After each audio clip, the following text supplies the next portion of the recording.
Hi guys, bienvenue sur ma chaîne. Aujourd'hui, nous allons parler de l'hiver canadien et plus précisément de l'hiver à Toronto. Alors, si vous, comme la majorité des Français, vous pensez que l'hiver canadien ça ressemble à ça, ou encore à ça, des chiens de traîneau qui courent dans la neige, ou encore à ça, belle image d'un paysage enneigé avec un ciel magnifiquement bleu, eh ben vous vous trompez complètement, hein. Parce que là, ce que je vous ai montré juste avant, ce sont des photos de l'hiver au Québec.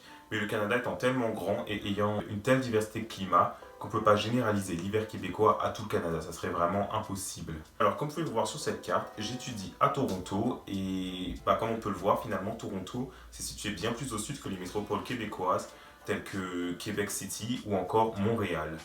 De plus, la ville elle est bordée d'un lac, le lac Ontario, qui agit comme un régulateur thermique. Ce régulateur thermique combiné à cette latitude basse font que les hivers à Toronto sont en moyenne 6 à 10 degrés plus chauds que dans le sud du Québec. Alors vous allez me dire, mais pourquoi il se plaint alors? Il fait plus chaud, non? Bah oui, mais c'est un peu ça le problème finalement, parce que à Montréal, plus qu'il fait plus froid, il n'y a pas de dégel. Donc ça veut dire que les premières neiges qui tiennent au sol, qui arrivent vers la fin novembre, début décembre, elles restent tout l'hiver jusqu'à la mi-avril. Donc ça veut dire qu'il y a une seule fonte des neiges dans l'année, c'est de mi-avril à début mai. Alors qu'à Toronto, la neige en général elle tient 4 à 7 jours et après elle fond. Et je peux vous dire que 30 centimètres de neige mélangée à des déchets, de la pollution et du sel de route qui fond, c'est pas très beau à voir, hein. Ça donne plutôt des choses comme ça. Et puis moi j'ai l'habitude de faire du vélo, et quand je fais du vélo quand il neige, ma veste elle ressemble plus à rien du tout, elle est tachée par la neige dégueulasse, elle est tachée par le sel, je dois l'enlever avec une éponge de l'eau, enfin c'est la galère à enlever.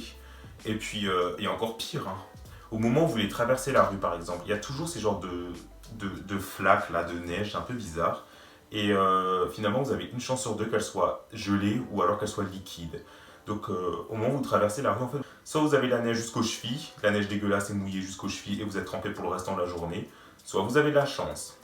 Donc en général, moi ce que je fais, c'est que je me mets au fond du trottoir, je prends mon élan et je saute pour éviter la vague finalement et arriver sur le passage piéton. Alors vous allez me dire, mais il le regarde vraiment bizarrement du coup. Bah non, à Toronto tout le monde fait ça en fait, c'est un peu normal de voir des gens sauter comme ça pour éviter la flaque.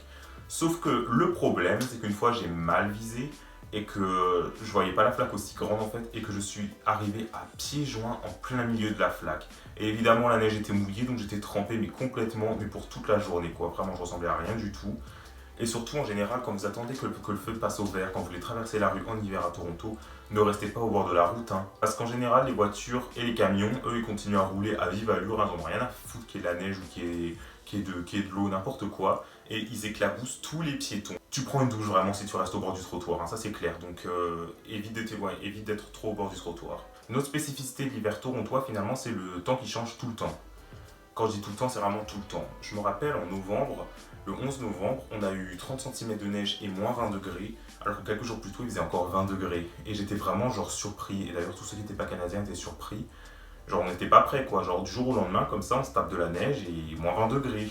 Et finalement, cette tendance au temps qui change tout le temps, elle est restée même en plein hiver. Par exemple, en février, une fois, il faisait genre 10 degrés avec du soleil. Donc, je me suis dit, c'est bien, tu vois, j'étais en veste légère. Et le lendemain, il a fait moins 30. Je te jure, 40 degrés de différence en une soirée. Et évidemment, moi je suis sorti comme s'il faisait 10 degrés, quoi, parce que le jour d'avant il faisait 10 degrés, du coup je me suis dit pourquoi ça changerait. En plus, le ciel était tout bleu, enfin bref, il avait l'air de faire beau, quoi. Je te jure que j'ai cru que j'allais mourir, hein, mais vraiment. Parce que je me demandais vraiment si j'allais atteindre mes classes, parce qu'en général, je dois marcher 10 à 15 minutes pour aller en classe. Et je me demandais vraiment si j'allais arriver un jour, quoi, parce que j'étais en fin de vie, quoi. J'étais en basket, enfin bref, la catastrophe. Un autre délire torontois aussi, c'est de mettre de la neige en plein après-midi. Genre, ça m'est déjà arrivé plein de fois que je parte avec le vélo, et puis qu'il fasse bon le matin, on va pas se mentir, je suis en veste légère, en basket, et puis genre, quand je ressors, après, l'après-midi pour rentrer, du coup, il y a ça. Et du coup, faire du vélo alors qu'il y a de la neige, c'est pas génial. Comme dit avant, t'en as partout, et surtout, et du coup, je suis rentré à pied, sans utiliser le vélo, quoi, j'ai juste poussé mon vélo, et en basket, c'était une catastrophe. Alors j'ai cru que j'allais glisser tout le temps. Et puis, il y a aussi la pluie, hein, en hiver à Toronto. Bah oui, parce qu'il y a tout, hein, vraiment. Et puis quand je dis qu'il pleut là-bas, il pleut vraiment. C'est un déluge, il y en avait de partout, c'était une catastrophe. T'as de l'eau jusqu'aux chevilles, je me rappelle, on est allé à la patinoire avec mes amis, et il y avait tellement d'eau que la patinoire, elle était comme ça, c'était une piscine, quoi, on en avait de partout, enfin bref. Et faut pas oublier non plus le verglas, hein, parce que ça fait partie du quotidien au Canada. Hein. Et du coup, ça fait une fine pellicule de glace, et puis tu glisses, en fait, hein, tout simplement. Et puis, je te vois venir en disant, mais non, moi, je glisserai pas. T'y passeras. Tout le monde y est passé. T'inquiète pas, tu n'auras pas la honte, tu seras pas le seul. Hein.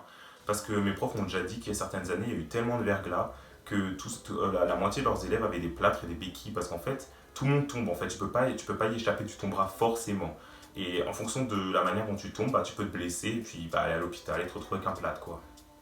Et enfin, en dernier élément, mais pas le moindre, le vent. Alors là, le vent à Toronto, c'est quelque chose quand même. La ville, elle est pas protégée par aucune barrière naturelle. Et du coup, tu as le vent qui vient directement du pôle Nord et qui s'engouffre dans la ville.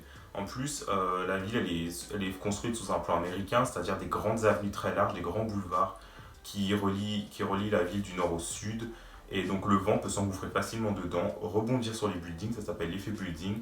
Et puis bon, bah, quand le vent te frappe, tu passes un très mauvais moment. T'arrives plus à ouvrir ta bouche, et t'arrives plus à bouger tes doigts, et t'as des engelures. C'est comme si Dame Nature, en fait, elle se faisait chier, et puis elle avait envie de rigoler un petit peu, genre, de ce style-là. Aujourd'hui, on va leur mettre un petit 10 degrés, hein, avec du soleil, histoire de leur remonter un petit peu le moral. Par contre, demain, je veux que tu leur mettes de la neige. Hein. Oui, oui, beaucoup de neige, hein, 30 cm pendant la nuit, comme ça, ils sont surpris matin. Ouais. N'oublie pas le vent, hein, parce que la neige sans vent c'est pas drôle, hein, faut que ça leur vole dans les yeux et puis faut qu'ils arrivent plus à ouvrir la bouche, hein, faut qu'ils aient les lèvres bien gercées. Et ça manque un peu de piment. Qu'est-ce qui manque? Ah oui, le verglas, mais en plein sur les lignes électriques, comme ça le tram il peut plus avancer et ils sont obligés de marcher dans la slush. Ouais, je pense que ça va être bien là. Mais bon. L'hiver à Toronto, hein, comme diraient les Québécois, c'est pas si pire quoi. Hein. Donc si tu t'habilles en conséquence, bah, tu n'auras pas froid en fait, tu sentiras rien vraiment. Par contre quand je dis s'habiller en conséquence, ça ressemble à ça. C'est déjà la fin de cette vidéo. N'oublie pas de t'abonner si tu ne l'as pas encore fait et surtout d'activer la cloche parce que je publie régulièrement et également à liker et à partager cette vidéo si le contenu t'a plu. C'est la dernière semaine du confinement, du coup bah, je vous souhaite une bonne fin de confinement et puis je vous dis à la prochaine fois. Salut!